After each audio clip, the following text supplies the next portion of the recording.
Assalamualaikum warahmatullahi wabarakatuh. Rahayu Sagung Dumadi. Kembali lagi di channel Babat Nusantara. Pada kesempatan kali ini akan melanjutkan cerita Gajah Mada Hamukti Palapa bagian ke-11.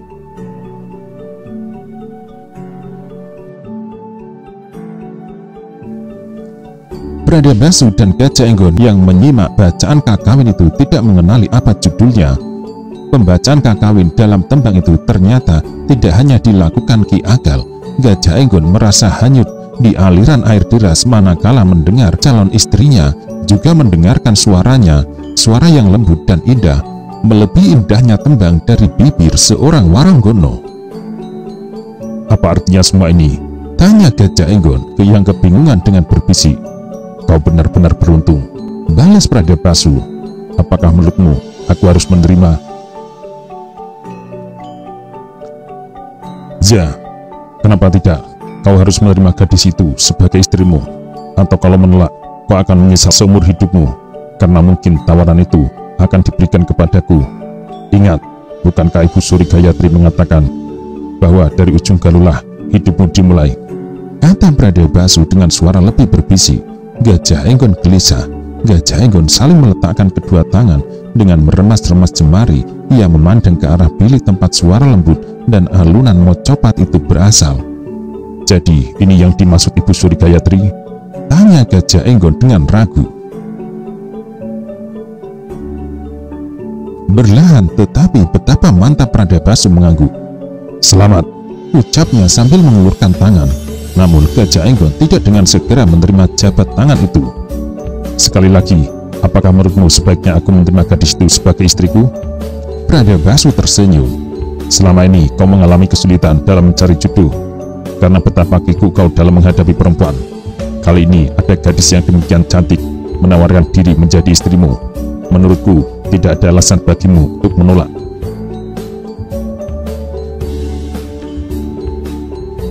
Malam itu akan menjadi malam yang jauh lebih panjang dari malam biasanya, karena Pradabhasu dan Gajah Enggon terlalu banyak menelan rasa penasaran yang tanpa jawaban. Namun ketika Gajah Enggon bertanya kepada diri sendiri, ia sungguh merasa bahagia. Waktu yang terus bergerak dilaluinya dengan tersenyum tak berkesudahan. "Aku lapar." Tiba-tiba Pradabhasu menyeletuk. Gajah Enggon merasa seperti diingatkan. "Aku juga," balasnya. Laporan yang masuk bertubi-tubi sehingga banyak prajurit dikirim untuk melihat apa yang terjadi. Mundur ke waktu sebelumnya, ketika itu hari masih belum senja. Laporan kebakaran dan pembunuhan yang dilakukan dengan cara brutal itu sungguh mengagetkan Patih Gajah Mada dan Mahapatih Aryatada. Beberapa anak panah santeran dilepas ke udara, menimbulkan suara mendesing. Menjadi perintah bagi para prajurit, tak hanya prajurit Bayangkara, tetapi juga prajurit dari kesatuan yang lain untuk waspada. Khusus untuk prajurit penyelenggara keamanan istana, mereka berada dalam kesiagaan tertinggi.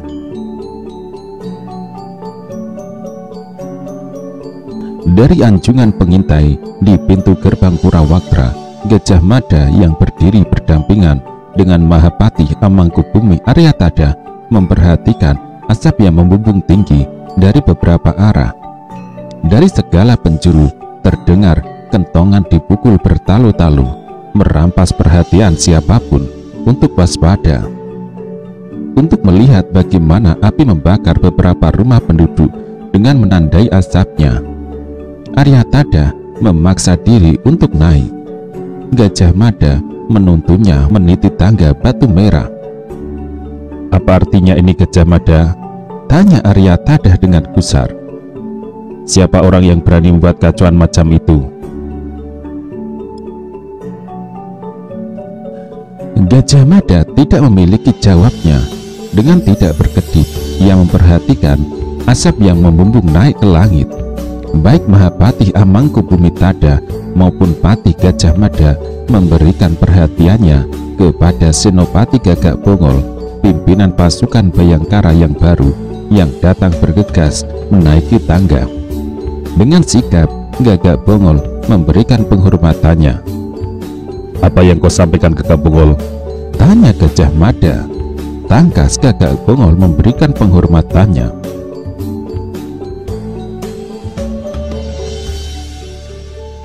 "Orang-orang gila yang entah dimaksud apa," Gagak Bongol menjawab. "Mereka melakukan pembantaian dan membakar rumah-rumah tanpa alasan yang jelas.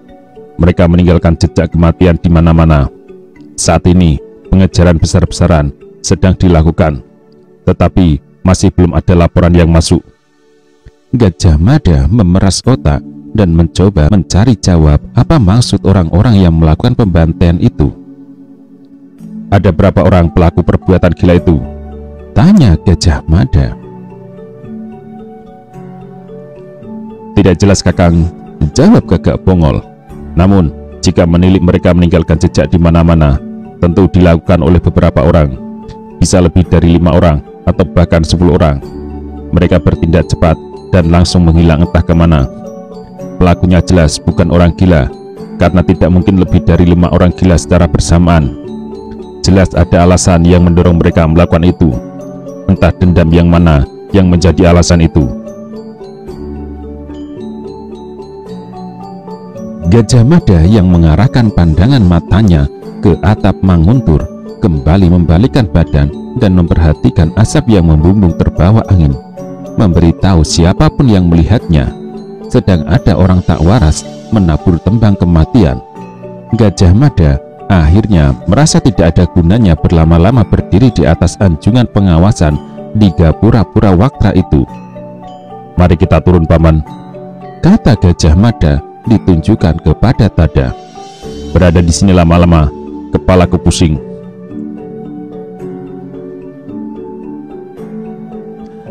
Tanpa bicara, Arya Tada yang tua itu ikut turun dengan dibimbing oleh Gagak Bongol.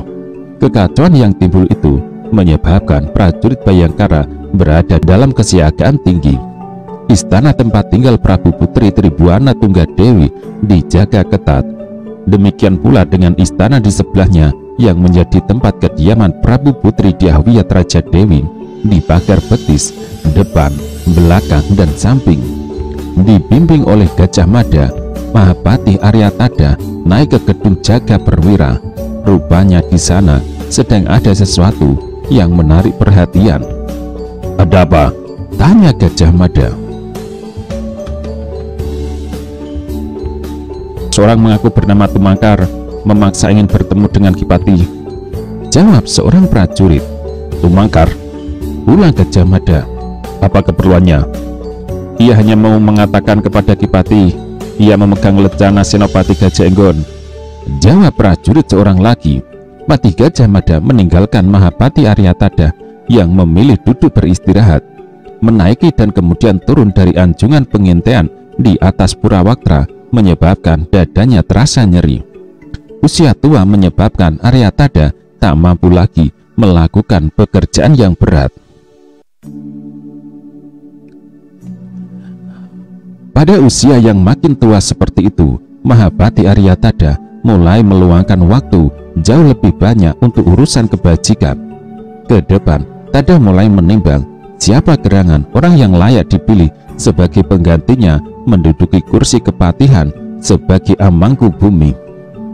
Gagak Bongol bergegas mengikuti Gajah Mada di penjagaan gerbang Purawaktra. Dengan raut muka sedikit cemas, Tumangkar menata para prajurit yang mengelilinginya. Para prajurit itu menyibak saat Gajah Mada datang mendekat. Gajah Mada langsung mengarahkan perhatiannya kepada lelaki di depannya.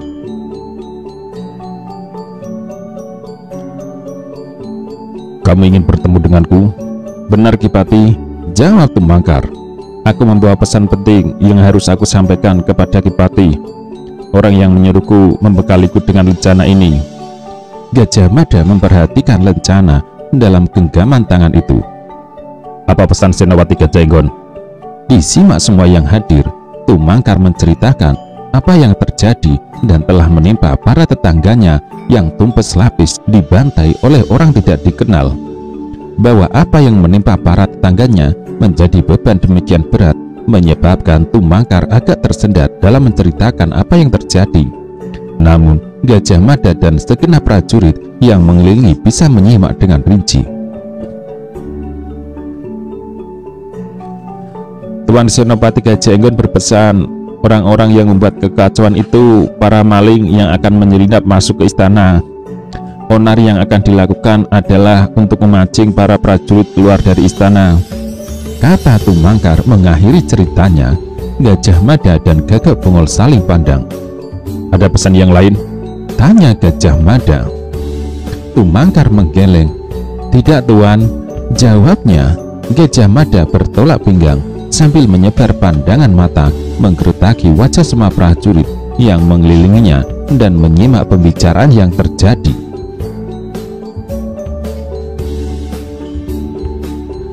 Akhirnya Gajah Mada meminta perhatian Senopati Bayangkara Gagak Bongol yang telah mempersiapkan diri menunggu perintah. Bongol, ucapnya perlahan tetapi sangat berwibawa. Ya, jawab Senopati Gagak Bongol. Kau punya gambaran apa yang terjadi nanti? Gagak Bongol mengangguk. Ya, jawabnya. Sirip dengan kekuatan besar mungkin akan muncul dan terjadi lagi. Lalu maling-maling itu akan berlompatan masuk melalui dinding dan kembali akan masuk gedung perbendaharaan pusaka. Aku harus mempersiapkan penyambutan dengan menyesuaikan diri pada apa yang dilakukan tamu-tamu tak diundang itu. Gajah Mada sependapat dan sepenuhnya percaya dengan langkah pengamanan dan penyambutan yang akan dilakukan. Menilik perkembangan, agaknya benar apa yang diramalkan oleh Ibu Suri Gayatri, bahwa maling-maling yang mencuri lambang negara dan payung akan masuk lagi. Maka demikianlah Senopati Gagak Bongol ditemani Gajah Mada segera mengambil tindakan dan menggelar jebakan. Para prajurit Bayangkara tak terkecuali dipersiapkan bekerja sama dengan para prajurit dari kesatuan lain. Hanya dalam waktu singkat, menggunakan isyarat-isyarat tertentu yang telah disepakati, perintah itu telah tersalur ke segenap sudut ibu kota. Para prajurit yang melakukan pengintaian telah memahami apa yang harus dikerjakan. Senja yang merah bergerak menuju gelap malam. Mahapati Aryatada mulai menandai keganjilan itu. Gajah Mada yang kembali ke Manguntur mendapati Aryatada sedang berdiri di halaman sambil menengadah memindai sesuatu yang tak kasat mata. Kau merasakan dan memperhatikan itu, Gajah Mada? Tanya Tada. Gajah Mada merasa tak paham. Apa maksud Paman Tada? Tanya Gajah Mada. Perhatikan udara ini. Gajah Mada menyimak dengan seksama dan serasa mendadak datangnya. Bulu kudunya bangkit. Apa yang dirasakan Patih Aryatada benar. Memang ada sesuatu yang mengalir di udara yang tidak wajar. Udara yang mengalir ia rasakan terlampau sejuk menyengat bobokan. Tanpa harus menunggu waktu begitu malam datang, kekuatan sirip itu pun telah digelar, kata Tada. Mendapati perkembangan yang demikian, Gagak Bongol bertindak cekatan. Apa yang terjadi itu disalurkan melalui isyarat khusus yang dengan segera menyebar ke segala penjuru hingga ke paling ujung. Dengan demikian, segenap prajurit telah membekali diri dan mempersiapkan diri menghadapi apa yang akan terjadi. Oleh kesadaran itu, kantuk yang akan datang akan dilawannya dengan sekuat tenaga. Apakah kau merasakan?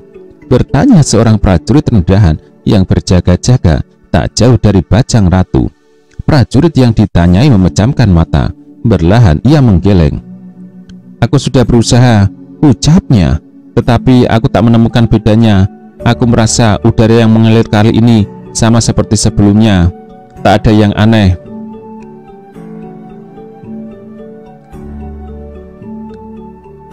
Kau merasa ngantuk? Tanya prajurit pertama. Coba kau perhatikan keadaan dengan cermat. Apa kau merasa ngantuk? Kalau ya, artinya harus waspada. Prajurit kedua itu menggeleng. Kerut wajah dan bahasa tubuhnya menandai bahwa prajurit rendahan itu merasa cemas. Perhatikan saja, kalau kau merasa kantuk datang lebih awal, itu bertanda sirap sedang disebar. Jangan tidur. Kalau kau tidur, penjahat itu akan dengan mudah menebas kepalamu. Adanya kekuatan sirap yang mencemari udara telah tersebar dari ujung ke ujung dan mendorong siapa saja yang menerima keterangan itu untuk memperhatikan keadaan. Ada yang mengaku bisa menandai udara aneh itu, namun ada pula yang tidak merasakan apa-apa. Udara aneh itu setidaknya telah mengusik ketenangan pejabat Dharma Yaksa Kasogatan yang dengan langkah perlahan menemui Gajah Mada dan Mahapati Aryatada.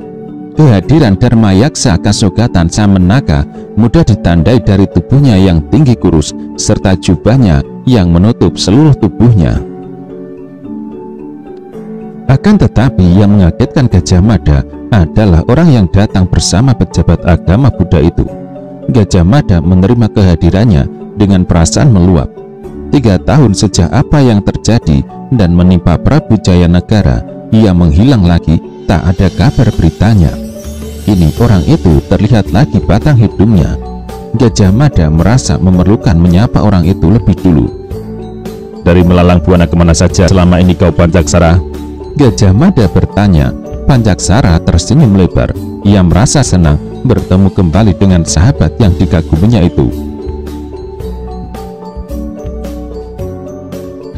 Aku baru saja kembali dari Pulau Kalimantan, jawab Pancaksara.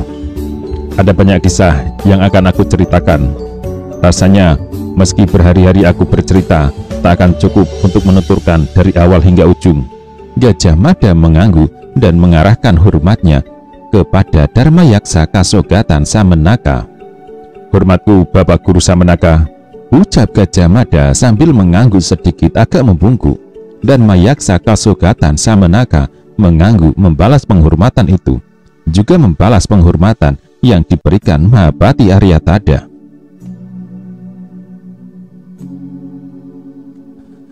Pimpinan agama Buddha itu merasa tidak perlu menunda dengan berbasa-basi.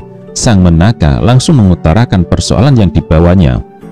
Kedatanganku untuk memberitahu ada yang aneh dan mungkin sesuatu akan terjadi malam ini, Kakang Amangkubumi, kata Dang Acarya Samenaka.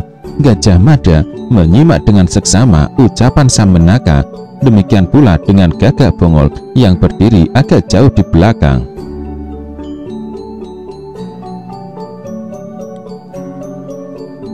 Pati Amangkubumi tidak terburu-buru menjawab. Dilakukan itu setelah beberapa jenak termangu. Mengenai adanya orang yang menyebar sirap, Mahapati Amangkubumi balas bertanya. Sang Samenaka mengangguk. Kami sudah tahu Adi Dharma Yaksa Kasogatan, jawab Mahapati Aryatada.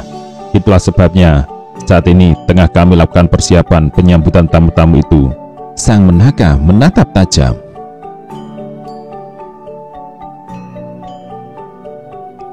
Apakah ada kaitannya dengan orang-orang yang melakukan pembantian sore tadi? Sang Menaka mengejar. Mahapati Amangkubumi Aryatada mengangguk. Menurut dugaan yang rupanya benar, pembakaran rumah-rumah dan pembunuhan yang dilakukan terhadap para penduduk sepanjang sore ini adalah untuk memancing perhatian keluar. Tujuan mereka yang sebenarnya adalah masuk ke gedung Perbedaran Pusaka. Mereka maling yang terlalu berani dan tak tahu diri. Sang Samenaka tak menampakkan perubahan wajahnya, namun sebenarnya agak terkejut melihat Mahapati Amangkubumi Aryatada bisa mengetahui sampai sejauh itu. Ibu Suri Ratu Gayatri yang memberitahu kami, lanjut Tada. Oh, gumam Dharma Yaksa, barangkali Adi Dharma Yaksa Kasogatan punya saran. Sang Samenaka yang terdiam beberapa jenak itu kemudian menggeleng kepala. Benda apakah yang akan dicuri itu, Kakang Mahapati? Tanya Sang Samenaka yang tak bisa menutupi rasa kaget. Mahapati Amangkubumi Aryatada menoleh kepada Gajah Mada dan meminta kepadanya menjelaskan. Gajah Mada membaca isyarat yang diberikan kepadanya itu. bersamaan dengan terjadinya gempa bumi pada malam itu, papar Gajah Mada, adalah bersamaan dengan istana kecurian. Malam itu, barangkali Bapak Adiaksa Kasogatan juga menandai keadaan seperti malam ini, yaitu adanya kekuatan sirep yang disebar untuk menidurkan para prajurit. Istana kehilangan dua pusaka penting. Yang pertama adalah lambang negara atau Cihna. Yang kedua, songsong udan riwis yang juga lenyap di bawah maling itu. Mungkin tidak puas dengan benda-benda yang dicuri, mereka berusaha masuk kembali malam ini untuk jangan sampai peristiwa itu terulang kembali dan untuk menangkap pelakunya serta mengembalikan benda-benda pusaka itu ke tempatnya. Malam ini telah kami siagakan pasukan baris pendem untuk menjebak mereka. Dengan gamblang Gajah Mada menceritakan apa yang diketahuinya, yang disimak hal itu dengan penuh perhatian oleh Dharmayaksa Kasogatan Sambenaka dan anaknya, bahwa sejak malam turun, bau sirip itu melayang di udara, sangat mencuri dan menyita perhatian Dharmayaksa Kasogatan. Dharmayaksa yang memiliki pemahaman yang cukup layak merasa cemas karena di tangan orang yang tidak bertanggung jawab, kemampuan macam itu bisa disalahgunakan untuk berbagai keperluan.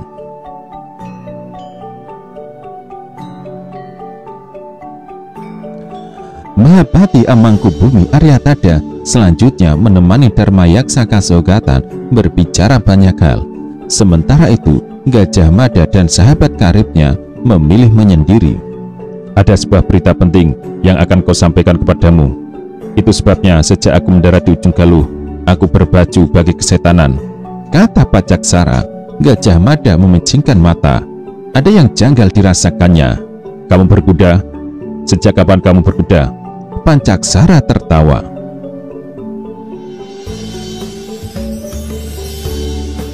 Jika aku tidak berkuda, yang aku peroleh itu dari membeli milik seorang nelayan yang kukenal dengan baik.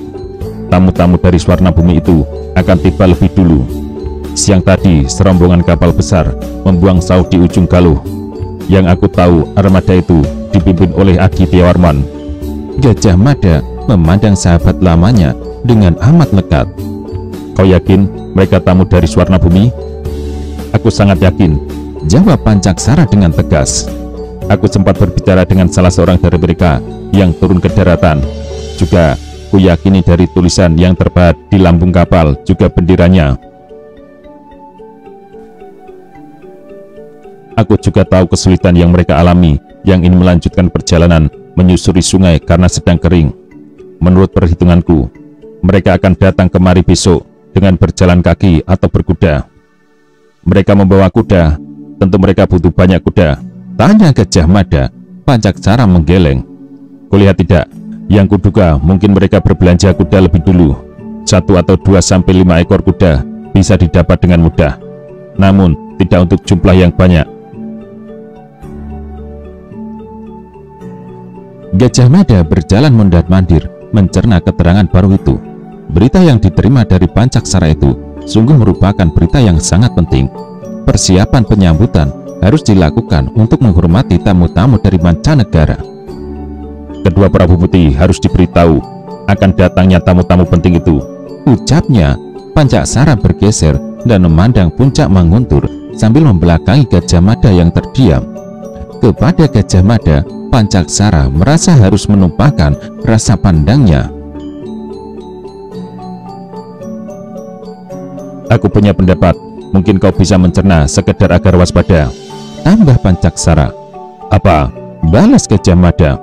Menurutku, tak ada salahnya kau bersikap hati-hati, tambah Pancaksara. Gajah Mada balas memandang Pancaksara yang berbalik dan menatap tajam. Di luar sana ada banyak negeri, kata Pancaksara yang mempunyai pendapat raja harus berasal dari anak permaisuri dan harus laki-laki. Siapa tahu kedatangan tamu kita kali ini membawa cara pandang macam itu.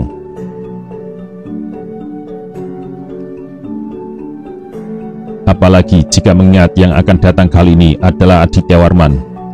Ketika saudara sepupunya mati dan saudara sepupunya itu tidak meninggalkan anak laki-laki atau saudara laki-laki terdekat, mungkin Adityawarman merasa dirinya berada dalam urutan terdekat untuk menggantikannya. Siapa tahu? Gajah Mada berpikir keras, mencerna kemungkinan sebagaimana diuraikan teman dekatnya itu.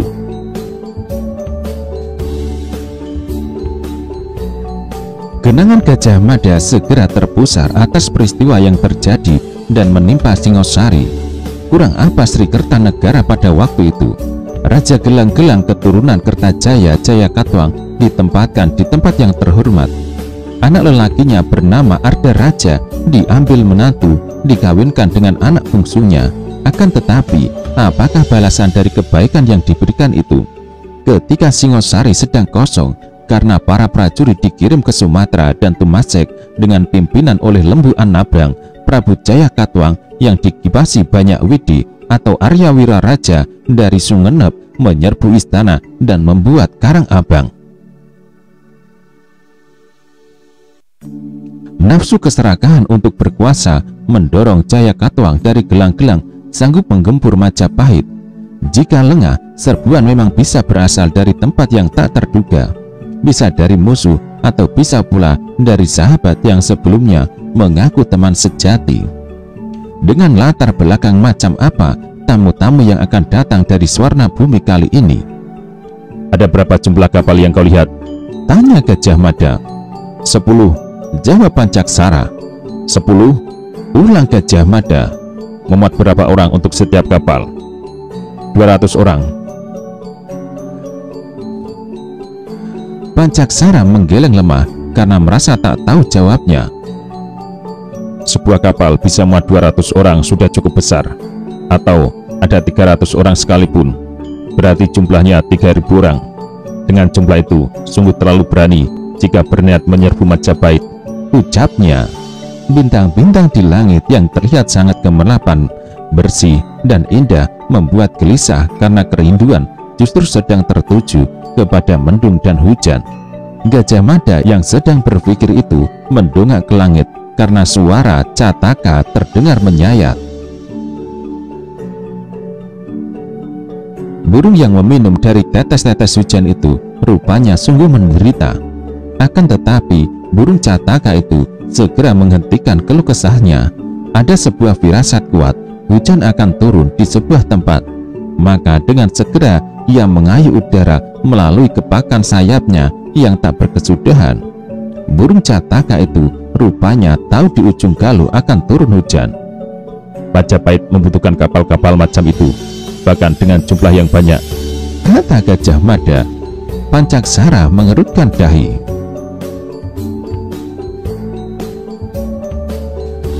Untuk bisa menjadi negara besar, lanjut Gajah Mada, Majapahit harus memiliki prajurit yang tangguh di darat maupun di lautan. Rasanya tak sabar aku ingin tahu seperti apa bentuk kapal-kapal dari Swarna Bumi itu. Kuucapkan terima kasih atas keterangan yang kau berikan itu Pancaksara. Esok akan aku minta dilakukan gladi perang secara utuh berkekuatan segelar sepapan. Kekuatan yang dimiliki Majapahit itu akan aku pamerkan kepada para tamu agar mereka berpikir dua kali jika berniat seperti kecurigaanmu, termasuk andai kata Adityawarman merasa dirinya yang paling layak dan berhak menggantikan saudara sepupunya. Pancaksara bisa menerima apa yang dikatakan Gajah Mada itu, tetapi ada bagian menarik dari Gajah Mada yang belum menuntaskan. Kalau boleh aku tahu, bagaimana masa depan Majapahit yang kau inginkan? Gajah Mada berbalik. Dalam siraman cahaya obor terlihat betapa besar semangat yang terbaca dari wajahnya. Kau punya kegemaran menjelajah kemana-mana. Seberapa luas dunia ini menurutmu? Tanya Gajah Mada. Pancaksara terpaksa tersenyum karena pertanyaannya tidak terjawab. Sebaliknya, Gajah Mada malah balas bertanya. Luas sekali, ada banyak pulau besar dan kecil, jawab Pancaksara. Seberapa banyak? Ada berapa ratus? Gajah Mada mengejar. Ratus? Pancaksara tersenyum. Ada banyak ribuan, membentang dari ujung timur ke barat, dari utara ke selatan. Di lautan luas ada banyak nusa yang sambung menyambung. Namun ada pula wilayah lautan luas yang bagai tidak berujung. Mungkin di ujungnya sana air laut tumpah ke bawah. Gajah Mada menyimak. Terus ada berapa banyak kerajaan? Tak terhitung. Di wilayah Nusantara saja ada banyak negara dengan raja-rajanya. belum lagi yang berada di atas angin. Konon di daerah atas angin, manusia tidak seperti kita. Orang-orang di atas angin raksasa semua, dengan rambut jagung dan mata biru. Butuh puluhan bulan atau tahun perjalanan untuk bisa bertemu dengan mereka. Gajah Mada menyimak cerita itu dengan amat berminat. Negeri apa saja yang telah kau kunjungi atau setidaknya sudah kau ketahui? Tanya Gajah Mada. Ada banyak sekali. Di Sumatera ada Jambi, Palembang, Dharmasraya yang pernah menjadi sahabat Singosari. Ada Kandis, Kanwas, Siak, Rokan, Mandailing, Panai, Kempe, Haru, Temiang, Perlak, Samudra, Lamuri, Barus, Batan, dan negeri Lampung. Semua negeri besar dan kecil itu umumnya hidup dengan damai, berdampingan, saling melengkapi melalui hubungan perdagangan.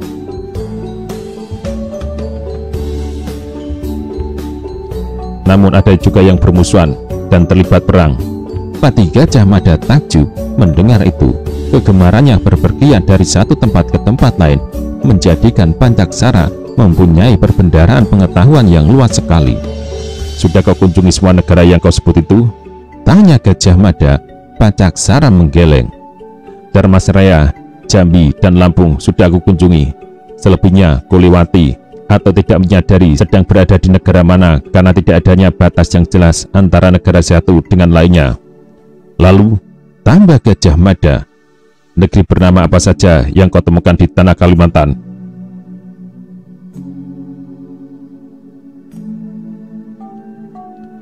Kita menyebutnya Kalimantan, jawab Pancaksara. Namun, ada orang di sana yang menyebut pulaunya sebagai Tanjung Pura.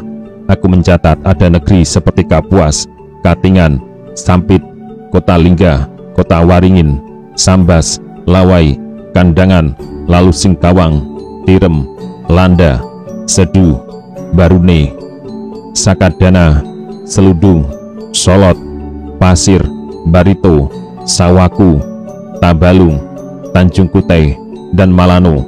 Mungkin masih ada lagi negeri-negeri yang belum ketahui namanya karena demikian banyaknya. Jawaban itu memaksa Gajah Mada termangu. Tentulah membutuhkan kerja keras dan bala tentara darat dan armada laut yang besar untuk bisa mempersatukan semua wilayah itu. Selebihnya adalah biaya yang juga sangat besar dan pengorbanan melebihi kepentingan manapun. Bagaimana dengan Hujung Medini? Tanya Gajah Mada. Kau memiliki pula pengetahuan tentang wilayah itu? Pancaksara mengangguk. Ada beberapa negara besar dan kecil di Hujung Medini. Pancaksara berkata, ada Pahang, Langkasuka, Kelantan, Saiwang, Nagor, Paka, Muar, Dungun, Tumasek, Kelang, Kedah, Jerai. Karena keramah tamahannya, sifat suka damai dan tak senang perang, nyaris semua negeri di Hujung Medini takut datangi semua. Pati Gajah Mada mengangguk dengan tatapan mata takjub. Minat terhadap apa yang diceritakan Pancaksara makin menjadi. Meski belum memiliki gambaran ke depan, Gajah Mada berharap akan memiliki kesempatan mengunjungi tempat-tempat yang dimaksud itu. Terakhir, bagaimana dengan wilayah di daerah tempat matahari berasal? Pancaksara meliukkan badan untuk menipu penat setelah menempuh perjalanan panjang. Orang lain mungkin jera menempuh perjalanan hingga ke ujung dunia, namun tidak demikian dengan Pancaksara.